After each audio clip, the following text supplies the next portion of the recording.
Your gigs in Canada? Yes, I would say 85 to 90% of them are in Canada. A little bit in the States, a little bit in New Zealand, and occasionally I get over to Europe, but very occasionally. I'd like a lot more. What would a typical year, what would last year look like? About 170 to 175 gigs.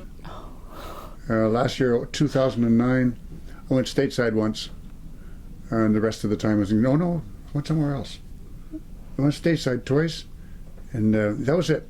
That was it for last year. Yeah. The year before, went to Bermuda, played there. I went to New Zealand and played there. Both islands. So you get to see a little bit of the world. Yeah. And what a great way. You must meet so many fantastic people. Well, it's a magic art form, you know, that to be able to help music transform a room. And it's not me, it's what comes through me, and it's the result. What comes through me is the result of the environment I'm playing it in, and the receptiveness of the crowd included in that environment. And I suppose whatever celestial influences are happening at the time. But the magic comes from the music and what the music can do to a space, which is why house concerts work most times. There's kind of a musical feng shui to how to put it on. A real intimacy. Intimacy, yes. You can see the whites of everyone's eyes, see all the eyebrows, so you know what's going on. Who's paying attention here? Yeah. So do you see that music has its own life then? That you are separate from it? And can you kind of watch what's happening? No. Well, that's usually yes and no at the same time, because I'm in it. And then on occasion, I'll look around and I'll realize what's been going on. Yeah. So I guess that is objective for a minute, and then back into playing it again. Yeah. And I can't be objective when I'm playing. It's very interesting. It's an encompassing thing, playing. And to be able to be kind of oral project out of the actual physical playing is like, oh wow, that was a nice A minor chord, you know, and look at the effect it had on that second row. Oh my gosh. I don't think so, but wow. I'm sure there are people who would play in such a manner. But you know, the music I used to play with my eyes closed. I've learned to be a bit more polite than that. Okay. So do you know ahead of time in most of your concerts what you're going to play? No, I make the show up every night. I love that. Because each audience requires a different set of songs. I can write down a list, and I usually do, and I very seldom stick to it. So I'll start with a song and feel it, and then go to the next one and feel that, and then usually by the third song, if I'm going to change something, I have already by then. So you're really answering to the energy in the room, the people, the response. Yes, absolutely. Yeah. The room dictates. Well, that's what it's about them. It's for the people. That's what I'm there for. The fact that I get to enjoy myself is kind of a, you know, it's dessert. Yeah, I love that as dessert. So the songs that you play. Yes. You also write them? I've written about half to 2/3 of what I perform. And I'm not a really prolific writer like some people are. But when I get my teeth into something, I can come up with a good song. Does it ever happen while you're playing that a song emerges? I mean, in a concert? More iterations of songs than songs themselves. So I will come up with an idea and I'll change an existing song with that idea rather than do something brand new. I don't have that kind of vulnerability. So you often play with other people, at least at the Treehouse. I see that. Yes. But you're pretty comfortable playing on your own? I prefer playing on my own. When it's my show, I like being alone. If it's my show, I want players who really know what I'm doing. And so, you know, it steers properly. Yeah. And I'm a good jammer. I like jamming. But if I'm doing something where people have paid for chairs to come and witness what I'm doing, I like to present something that's not too off the wall. It's still off the wall, but it's not unrehearsed or unthought out. And so there's some forethought put into it. Maybe not prescience, but forethought. And then, of course, I get to the gig. If I'm alone and things aren't working, I can shift it.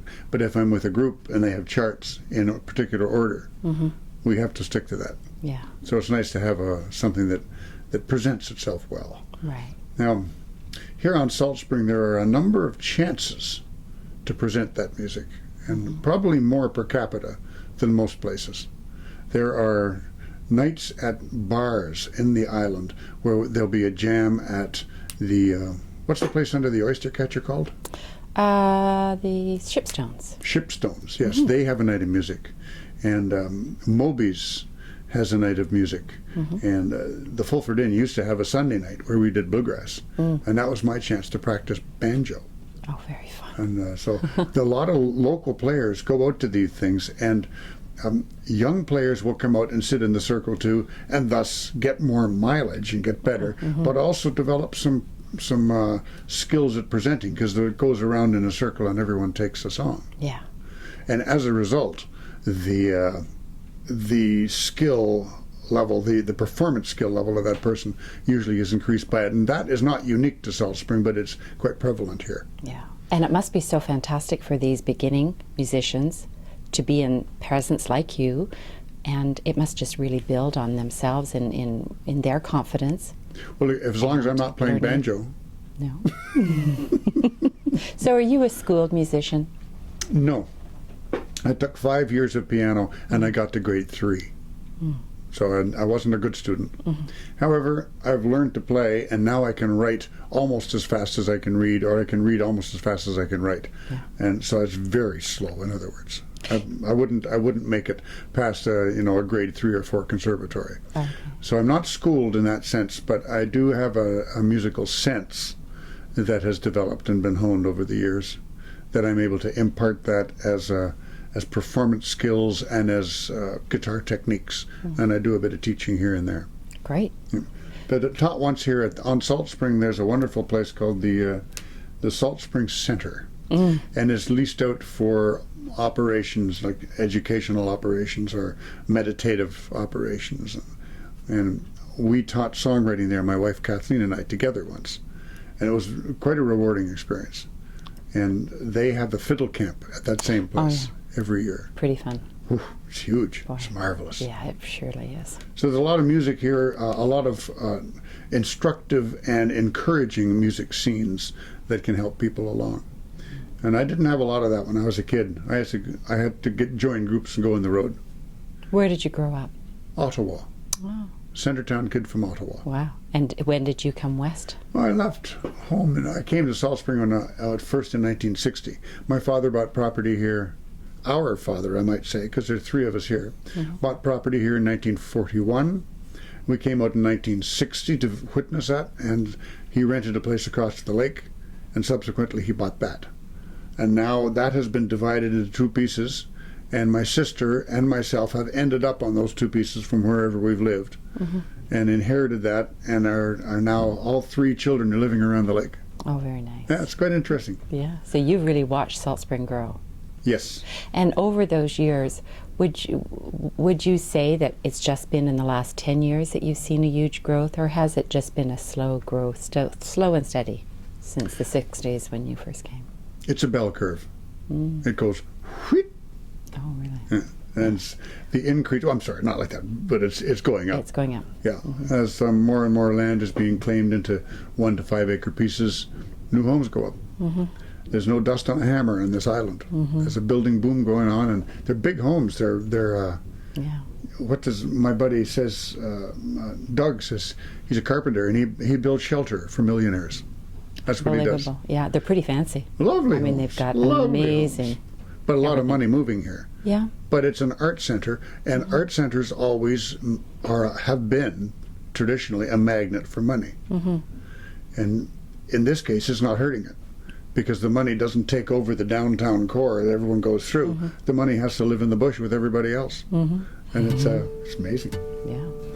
Well, Valdy, thank you so much. I really, really appreciated chatting with you today in your busy schedule, and look forward to lots of performances this summer. And hot and heady evenings at the Treehouse Cafe. I'm going to be doing a Treehouse gig this year, yes. And also May the 8th, we've got Elizabeth May's night.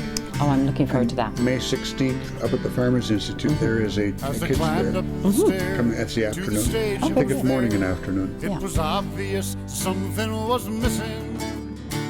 I could tell by the vibes they wouldn't be bribed, that they weren't in the mood.